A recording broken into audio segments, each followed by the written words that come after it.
रामकृष्ण हरी मंडळींनो, आजचा जो अभंग आहे संत तुकाराम महाराजांचा हा अभंग मानवी स्वभावातील प्रक्षेपण आणि जशी दृष्टी तशी सृष्टी या सिद्धांतावर या ठिकाणी प्रकाश टाकतो. प्रथम चरणामध्ये तुकोबाराय म्हणतात, शिंदळा साल्याचा नाही हा विश्वास, बाईल तो त्यास न विसंभे. तुकाराम महाराज स्पष्ट करतात की ज्या व्यक्तीचे स्वतःचे आचरण शुद्ध नाही किंवा ज्याच्या मनामध्ये वाईट विचार असतात त्याला जगातील कोणावरही विश्वास उरत नाही. असा मनुष्य स्वतःच्या पत्नीवर किंवा तिच्या सख्या भावावर देखील संशय घेतो. त्याला वाटते की आपण जसे आहोत तसे इतरही असावेत. म्हणून तो आपल्या पत्नीला तिच्या भावाबरोबर माहेरी पाठवण्याला सुद्धा या ठिकाणी कचरतो. येथे तुकोबा सुचवतात की अविश्वास हा अनेकदा आपल्या स्वतःच्या अंतःकरणातील दोषाचे प्रतिबिंब असते.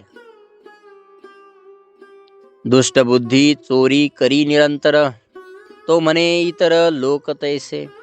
ज्या माणसाची बुद्धी दुष्ट आहे आणि जो सतत चोरी करण्यात मग्न असतो त्याला संपूर्ण जग कसं वाटतं मालक? चोराला कसं वाटतं? जग चोरच वाटतं.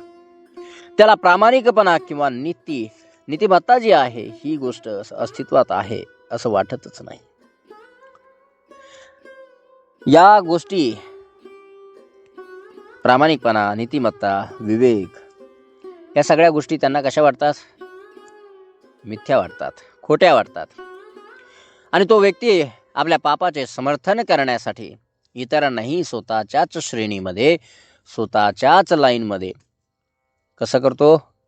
एकाच माळीचे मणी आहेत अशा पद्धतीने ते ओवून घेतो. तुका म्हणे जया चित्ती जे वासना, तयाची भावना तया परी. या अभंगाच्या समारोपामध्ये तुकोबाराय म्हणतात, माणसाच्या चित्तामध्ये, मनामध्ये ज्या प्रकारची वासना किंवा विचार असतात अगदी त्याचप्रमाणे त्याची इतरांकडे पाहण्याची भावना तयार होते. हे जग आरशासारखे आहे. आपल्याला त्यात तेच दिसते जे आपल्या मनामध्ये असते.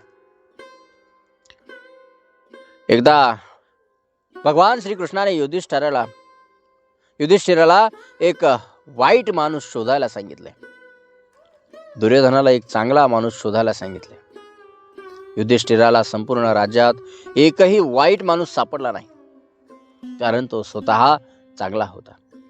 तर दुर्योधनाला एकही सज्जन सापडला नाही, कारण त्याचे स्वतःचे मन दुष्ट होते.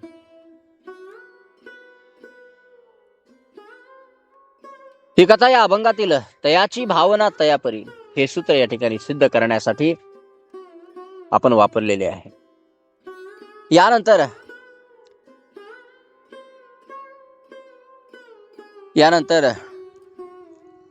एका आरशाच्या खोलीत एक कुत्रा शिरतो. त्याला चोहोबाजूला स्वतःचीच प्रतिबिंब दिसतात आणि आजूबाजूला सगळी त्या ठिकाणी कुत्री दिसल्यामुळे, कारण ते स्वतःच प्रतिबिंब त्या ठिकाणी त्या आरशांमुळे त्याला दिसत होतं, त्याला वाटलं की सर्व कुत्रे आपल्यावर भुंकत आहेत आणि तो घाबरून स्वतःही त्यांच्यावर भुंकतो. या उलट जर एखादा आनंदी कुत्रा तिथे गेला तर त्याला सर्वत्र आनंदी कुत्रेच दिसतील. जग हे आपल्या मनाचे केवळ प्रतिबिंब आहे मालक. आणि या अभंगाचा बोध जो आहे तो हाच आहे, परमार्थामध्ये प्रगती करण्यासाठी जगाला बदलण्यापेक्षा स्वतःचे मन शुद्ध करणे महत्वाचे आहे. जेव्हा आपले अंतःकरण पवित्र होते तेव्हा संपूर्ण सृष्टी विठ्ठलमय आणि मंगलमय दिसू लागते.